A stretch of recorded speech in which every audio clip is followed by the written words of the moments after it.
कि हम भगवान के नाम का प्रचार करें। चैतन्य महाप्रभु के माध्यम से ही हम हरे कृष्णा महामंत्र बोल रहे हैं। जो ये हरे कृष्णा महामंत्र है, ये वैसे तो अग्नि पुराण में आ रहा है, बृहद नारदीय पुराण में आ रहा है, पर चैतन्य महाप्रभु ने एक्चुअली हरे कृष्णा महामंत्र को प्रमोट किया था। और भक्ति के इस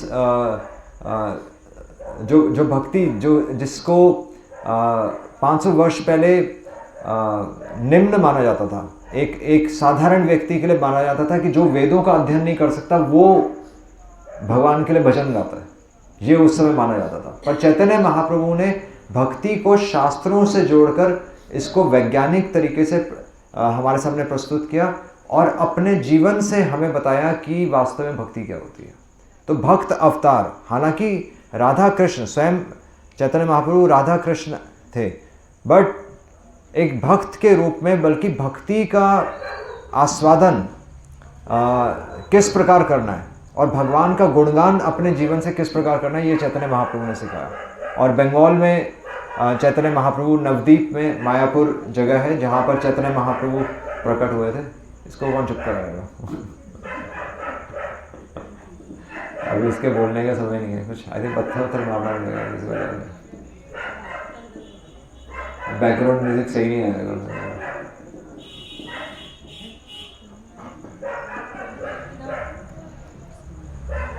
तो सब बातें कर रहे हैं, कोई जा नहीं रहा। तो एक प्रश्न है, तो भगवान अपने भक्तों को ऊपर क्यों रखते हैं? भगवान अपने से ऊपर अपने भक्तों को क्यों रखते हैं? तदीय नाम समर्चनम, शिव जी भी पार्वती जी को कह रहे हैं कि आराधना नाम सर्वेशाम विष्णु आराधना नाम परम, कि सभी आराधनाओं में से विष्णु की आराधना परम है। और इन आराधना में से भी एक भक्त की आराधना, तदीय नाम सम अर्चनम, कि वास्तव में भक्त की आराधना से भगवान की अर्चना पूर्ण होती है। पर पॉइंट है कि भगवान ने भक्त को अपने से ऊपर क्यों रखा है? कोई बताएगा? बताओ। भगवान अपने भक्त को अपने से ऊपर क्यों रखते हैं? भगवान से ज़्यादा जानते हैं कि उनको क्या चाहिए, हाँ, भगवान, या फिर दूसरे शब्दों में आंसर ठीक है। तो भक्त क्योंकि भगवान का काम करता है। मतलब हम सब भगवान का नाम ले सकते हैं, पर अगर वो चुप नहीं हुआ तो कोई फायदा नहीं। समझ रहे हैं ना? बस यही बात है। ये सब थ्योरी है, बट जहाँ ज़रूरत होगी वहाँ पर आपको सड़क पे उतरना पड़ेगा। वो भगवान का काम है और वो केवल एक भक्त कर सकता है। अभी क्या है, यहाँ पर भक्त आभास है। भक्त आभास समझ में आता है कि भक्त की छाया है, रियल भक्ति नहीं है। क्योंकि रियल भक्त आपको घरों में नहीं मिलेंगे, क्योंकि हम किसके लिए जी रहे हैं? हम तो अपने घर के लिए जी रहे हैं। तो रियल भक्त एक्चुअली समाज के लिए नहीं जीता। इसलिए भक्तों के बारे में हमारे आचार्य हैं भक्ति विनोद ठाकुर, जो कि 150 साल पहले हमारे आचार्य हुए थे। तो वो मैजिस्ट्रेट थे, वैसे डिस्ट्रिक्ट मैजिस्ट्रेट थे, डीएम थे, बट उन्होंने वो भी गृहस्थ परिवार में थे। तो बाद में जाकर उन्होंने फिर गृहस्थ परिवार छोड़कर फिर भगवान की पूरी सेवा की।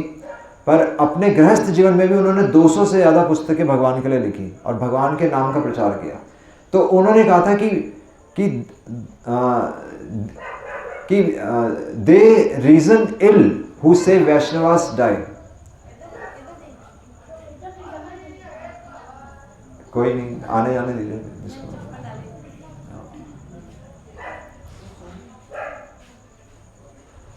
तो वास्तव में भगवान का भक्त कौन होता है? तो वास्तव में भगवान का भक्त, उसकी कभी मृत्यु नहीं होती, क्योंकि जीते जी वो क्या करता है? जीते जी भगवान के नाम को गुणगान करता है और मरने के बाद भी वो अपने जीवन से भगवान का गुणगान कर जाता है। तो भगवान के भक्त की कभी भी मृत्यु नहीं होती। और बल्कि एक भक्त, इस संसार के लोग मृत्यु से डरते हैं, नहीं, सब मृत्यु के बारे में कोई सोचना नहीं चाहता। अगर हम मृत्यु का टॉपिक लेंगे तो सब कहेंगे कि कुछ और बात करें। पर भक्त मृत्यु को कैसे लेता है? भक्त मृत्यु का इंतजार करता है, क्योंकि उसको भगवान से अलग करने वाला कौन है? एक्चुअली मृत्यु के माध्यम से ही वो भगवान के पास जाएगा। तो जहां इस संसार में लोग अपने सुख और शांति के लिए प्रयास करते हैं, वहीं भक्त मृत्यु का इंतजार करता है, और बल्कि भक्त कहता है कि कब मेरी मृत्यु आए और इस संसार से मेरा इस संसार से पिंड छूटे। तो इसी तरह चैतन्य महाप्रभु के समय एक भक्त हुए थे हरिदास ठाकुर, और हरिदास ठाकुर का जन्म एक मलेच्छ परिवार में हुआ था। मलेच्छ परिवार यानी कि जो मीट ईटर्स, मांस खाने वाले, है ना। तो कोई ब्राह्मण, क्षत्रिय, वैश्य, शूद्र आपने सुना होगा, पर इसके भी बाद होता है मलेच्छ, जो कि जैसे भारत के बाहर जो लोग, जो देश हैं, तो उनको मलेच्छ और यवन देश बोला जाता है, क्योंकि वहाँ के लोग, उनको समझाना पड़ता है कि भगवान है, देखो शराब मत पियो, मीट मत खाओ, है ना। पर भारत में किसी को भी बताने की जरूरत नहीं है, तो उन देशों को मलेच्छ देश बोला गया है। पर चैतन्य महाप्रभु के समय ही हरिदास ठाकुर एक भक्त हुए थे, और हरिदास ठाकुर को नाम आचार्य बोला जाता है। तो जैसे हमने हरे कृष्ण महामंत्र भी गाया, हरे कृष्णा कृष्णा कृष्णा हरे हरे, हरे राम राम राम हरे हरे।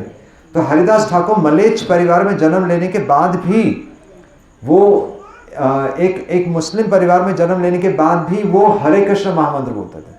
और कितना बोलते थे? एक दिन में 3 लाख बार वो भगवान का नाम लेते थे, 3 लाख। और जब तक उनकी माला, जब तक वो 192 माला हो जाती है, 192 माला के करीब, जब तक उनकी माला कंप्लीट नहीं होती थी, वो अन्न ग्रहण नहीं करते थे, रोज ये उनका संकल्प था।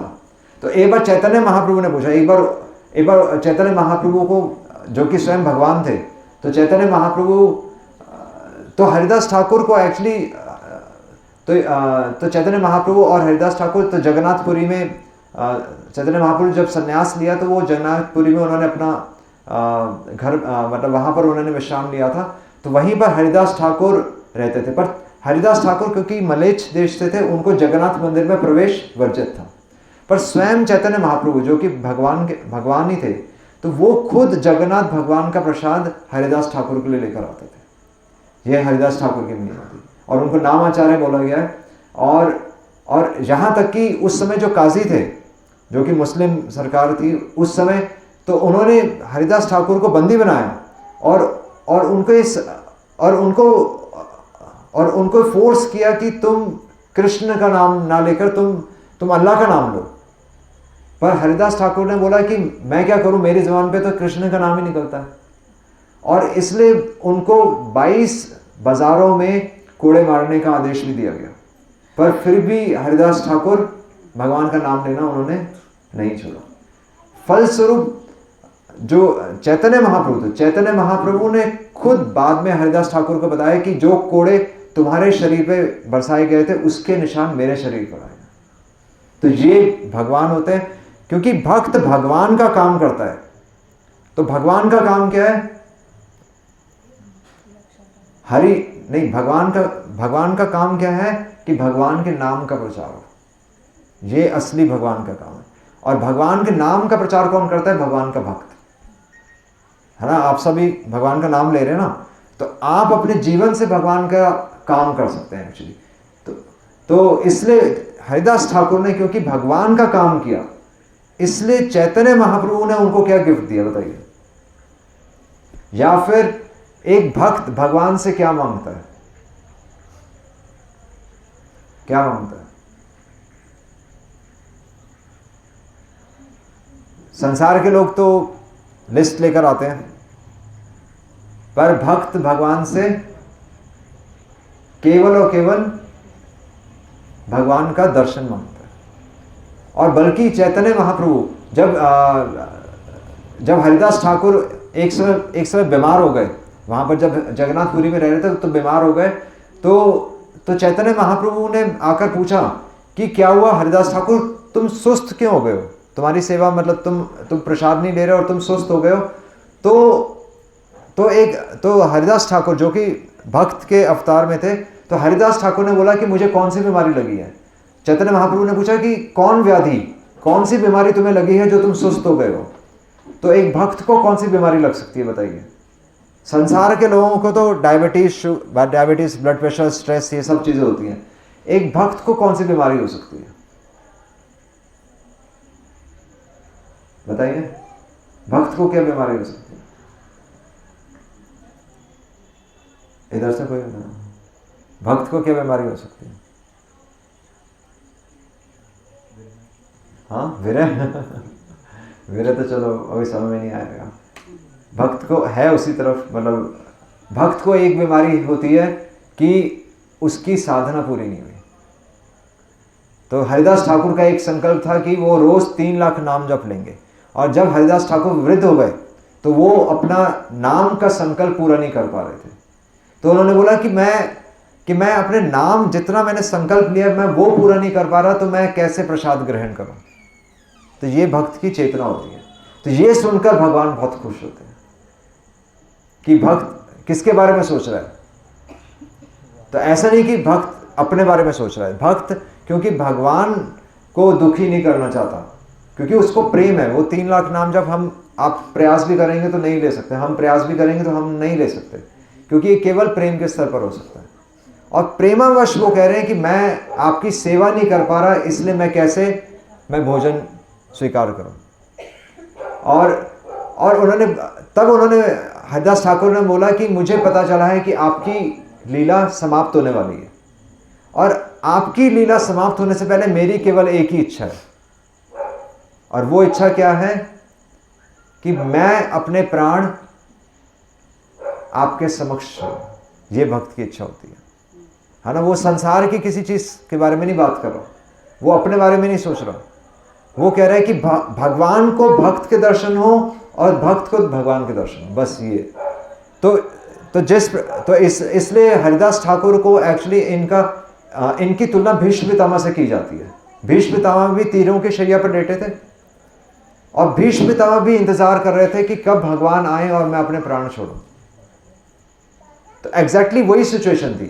तो हरिदास ठाकुर ने भी यही इच्छा की कि मेरी एक ही इच्छा है कि मैं अपने प्राण आपके हाथों में छोड़ूं, बल्कि आपके समक्ष छोड़ूं।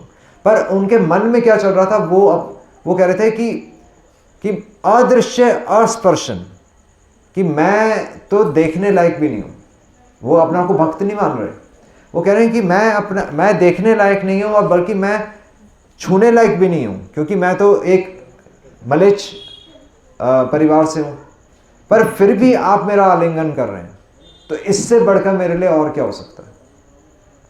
तो जब हरिदास ठाकुर अपना शरीर छोड़ रहे थे, अपने प्राण छोड़ रहे थे, तब चैतन्य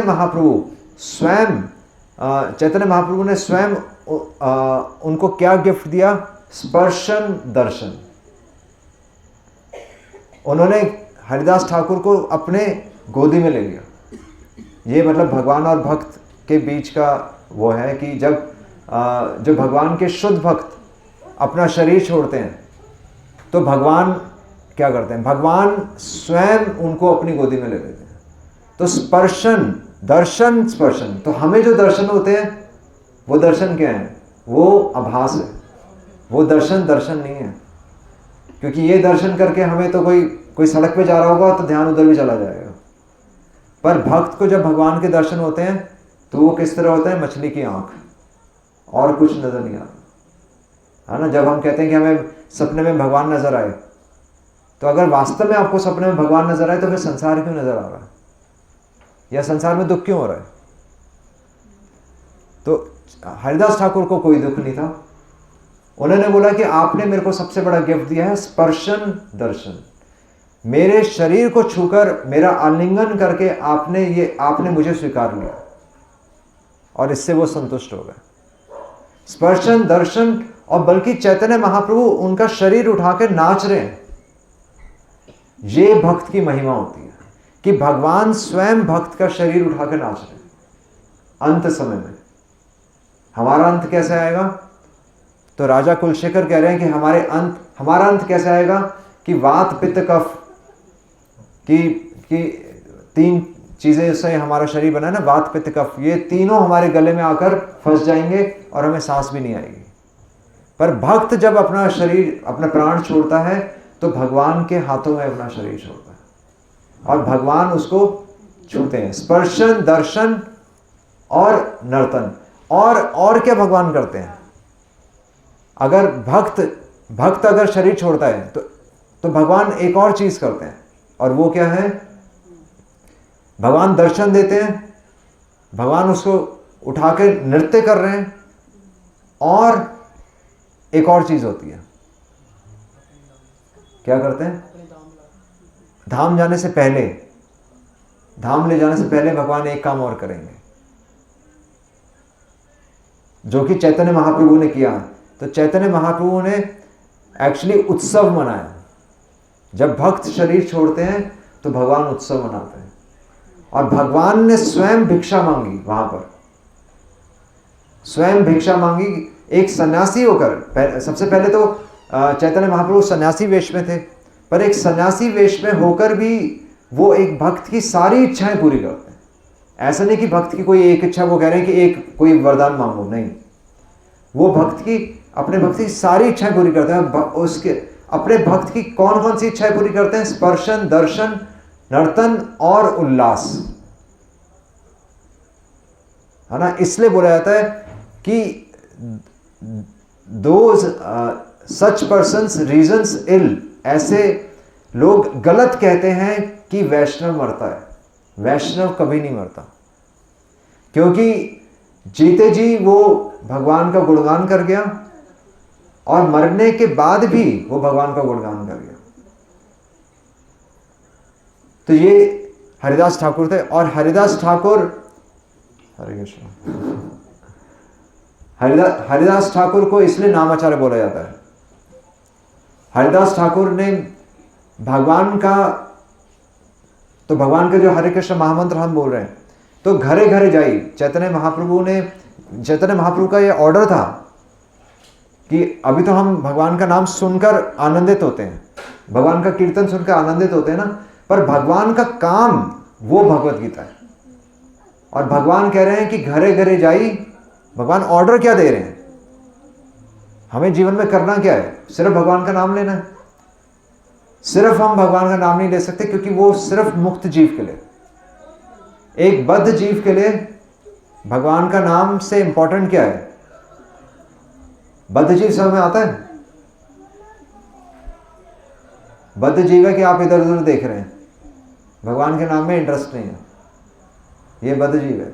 कोई बच्चा जा रहा है तो उसको देख रहे हैं, कोई मोबाइल फोन देख रहा है, कोई नाखून देख रहा है, कोई पैर देख रहा है। हम कुछ नहीं कर सकते, किसी का भगवान के नाम में इंटरेस्ट नहीं है। और हमारा दुर्भाग्य है कि हम कलयुग में हैं, शहर में बड़ी मुश्किल से आधा घंटा भगवान के लिए सुनने के लिए मिला है, और वो भी दुर्भाग्य है हमारा। बट तो भगवान बता रहे हैं कि अगर मेरा भक्त बनना है तो उसके लिए योग्यता चाहिए। और योग्यता ये नहीं कि हम भगवान का कीर्तन कर रहे हैं, कीर्तन हमें आकर्षित करने के लिए, पर भगवान का कीर्तन से भी ज़्यादा इंपॉर्टेंट है भगवान का काम। और भगवान भगवत गीता में, भागवतम में, चैतन्य चरितामृत में, सारे शास्त्रों में भगवान कह रहे हैं कि घरे घरे जाइए। भगवान का काम करने के लिए आपको घर घर जाना पड़ेगा। घरे घरे जाई, मांगिए भिक्षा। और भगवान कह रहे हैं कि केवल एक भिक्षा मांगनी है आपको। वो भिक्षा क्या है? बोलो कृष्णा, भजो कृष्णा। ये तो सब कर रहे हैं, पर तीसरी चीज कोई नहीं कर रहा। वो क्या है? बोलो कृष्णा, भजो कृष्णा, करो कृष्ण शिक्षा। शिक्षा नहीं है हमारे जीवन में, है ना। इसलिए हमारे जीवन में कीर्तन होता है और प्रसाद होता है, कीर्तन होता है, प्रसाद होता है, पर शास्त्र हमारे जीवन में नहीं है। और शास्त्र में भगवान ने जो शास्त्र दिए तो वो शास्त्र किसके लिए दिए हैं? अर्जुन भी केवल भगवान का नाम नहीं ले रहा था। अर्जुन का नाम वैसे गुड़ाकेश है। गुड़ाकेश मतलब कि वो नींद में भी भगवान का नाम लेता था। पर भगवान ने अर्जुन को क्या बोला कि जहां जरूरत है तो तुम्हें अपने परिवार वालों पे, अपने गुरु पर भी तुम्हें तीर चलाना पड़ेगा। प्रहलाद महाराज ने क्या किया? प्रहलाद महाराज के पिता उनको भगवान का नाम लेने से रोक रहे थे। तो प्रहलाद महाराज ने अपने पिता को अस्वीकार करके भगवान का आह्वान किया। और प्रहलाद महाराज के माध्यम से एक्चुअली उनके पिता का उद्धार हुआ। हालांकि भगवान ने प्रकट होकर उनके पिता को हिरण्यकशिपु को मारा, मतलब उनके प्राण ही ले लिए। पर प्रहलाद महाराज ने पूछा कि मेरे पिता की क्या गति हुई है। तब भगवान ने बोला कि तुम्हारी 21 पीढ़ियां तर गई क्योंकि तुम शुद्ध भक्त हो। तो शुद्ध भक्त की ये महिमा होती है ना। इसी प्रकार कृष्ण लीला में ब्राह्मण जो कि वेदों के ज्ञाता थे, तो उनकी पत्नियों के बारे में आता है कि ब्राह्मण कृष्ण बलराम को नहीं पहचान पाए जब वो उनसे यज्ञ के बीच में भोजन मांगने के लिए आए। तो जो वेदों का जो वहां पर यज्ञ कर रहे थे ब्राह्मण, उन्होंने कृष्ण बलराम को पहचान नहीं पाए क्योंकि वो कह रहे थे कि हम यज्ञ पूर्ण करने पर ही आपको कुछ दे सकते हैं। पर ब्राह्मण की पत्नियों ने, क्योंकि भगवान के बारे में सुन रखा था, तो ब्राह्मण की पत्नियों ने एक्चुअली अपने स्वजनों को अस्वीकार करके, रिजेक्ट करके कृष्ण बलराम को भोजन कराया। और तब भगवान ने ब्राह्मण की पत्नियों को पहले कृपा दी, ब्राह्मण से भी पहले। तो ये भगवान ये मैसेज देना चाहते हैं। तो भगवान का नाम लेने से भी इंपॉर्टेंट क्या है? भगवान का काम। तब फिर भगवान के धाम जा सकते हैं। कृष्ण नाम तो हम ले रहे हैं और कृष्ण धाम जाना है, पर कृष्ण काम जो करेगा वो भगवान का सबसे प्रिय भक्त होगा। इसलिए भगवान भगवद गीता के 18वें अध्याय में कह रहे हैं कि जो मेरे इस ज्ञान को दूसरों को देता है, बल्कि अपने जीवन में खुद लगाता है और दूसरों को भी बांटता है। बोलो कृष्णा, भजो कृष्णा, यानी कि आप खुद भी लीजिए, जन्म सार्थक करी कर परोपकार। अगर हम खुद कुएं से बाहर नहीं निकलेंगे तो दूसरों को कैसे हेल्प कर पाएंगे? तो इसलिए भगवान कह रहे हैं कि यही मैं तुमसे भिक्षा मांगता हूं कि कृष्ण शिक्षा जरूर होनी चाहिए। ये रियल मैसेज है। बाकी जो भगवान कह रहे हैं कर्म ही पूजा है, तो वो कर्म ही क्या है? जो कर्म हमें जन्म मृत्यु के चक्र से बाहर निकाल सके। कर्म वो कर्म नहीं है जो हम ऑफिस में जाकर कर्म कर रहे हैं, वो तो हमें इस संसार में बांध रहा है। पर भगवान का काम मुक्त करता है। जो हम काम अपने लिए करते हैं वो हमें बांधता है। आत्मा इंद्रिय प्रीति वांछा तारे बलि काम। आत्मा इंद्रिया, अपनी इंद्रियों की संतुष्टि के लिए किया गया काम वासनाएं। कृष्ण इंद्रिय प्रीति इच्छा धरे प्रेम नाम। और कृष्ण के कृष्ण के इंद्रियों की पूर्ति के लिए जो इच्छा की जाए वो वास्तव में प्रेम है। हरे कृष्णा कृष्णा कृष्णा हरे हरे, हरे राम राम राम हरे हरे। श्रील प्रभुपाद की जय।